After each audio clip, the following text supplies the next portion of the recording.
भगवान के दर्शन के लिए पंचगव्य पीने को तैयार है।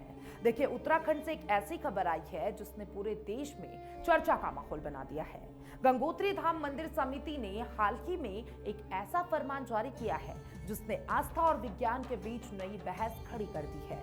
नमस्कार, मैं हूं अंकिता शुक्ला और आप देख रहे हैं न्यूज़। देखिए, बद्रीनाथ, केदारनाथ और अब गंगोत्री, उत्तराखंड के चारों धामों में एक के बाद एक ऐसा फैसला आ रहा है जो समाज में नई बहस को जन्म दे रहा है। आपको याद होगा कि कुछ दिन पहले बद्रीनाथ और केदारनाथ मंदिर समिति ने फैसला लिया था कि गैर हिंदू अगर दर्शन करना चाहते हैं तो वो उन्हें एफिडेविट देना होगा कि उनकी आस्था सनातन धर्म में है। लेकिन गंगोत्री धाम ने इस नियम को और सख्त कर दिया है। अब सिर्फ एफिडेविट काम नहीं करेगा, दर्शन के लिए सीधे शुद्धिकरण प्रक्रिया अपनाई जाएगी। ये शुद्धिकरण साधारण पानी के छींटों जैसा नहीं होगा, बल्कि पंचगव्य का पान करना होगा। पंचगव्य क्या है? देखिए, पंचगव्य गाय के 5 उत्पादों से बनता है, यानी कि गोबर, गौमूत्र, घी, शहद और गंगाजल।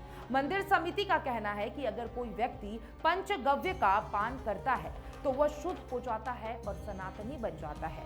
उसके बाद ही उसे गंगोत्री धाम में दर्शन की अनुमति दी जाएगी। देखिए, मंदिर समिति के सचिव सुरेश सेमवाल ने बताया कि इस नियम का उद्देश्य धर्म की पवित्रता बनाए रखना है। जो व्यक्तिगत पंचगव्य का पान करता है उसका स्वागत है, लेकिन जो गाय का मांस खाता है उसे दर्शन पर रोक रहेगा।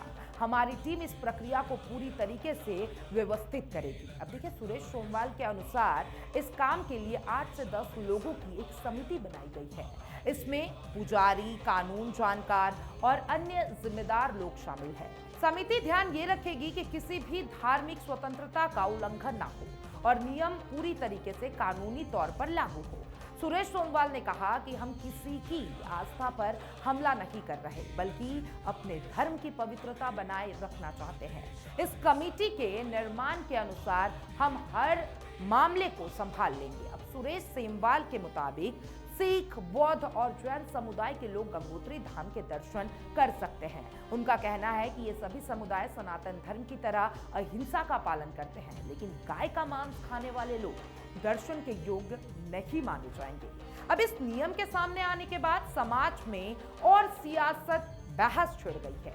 राजनीतिक पार्टियां लगातार बयान दे रही है। उत्तराखंड के 4 धाम केवल देश ही नहीं बल्कि विदेशों में भी बहुत महत्वपूर्ण माने जाते हैं। कई विदेशी श्रद्धालु भी इन मंदिरों में दर्शन करने आते हैं। अब सवाल ये है, क्या ये नया नियम सही है?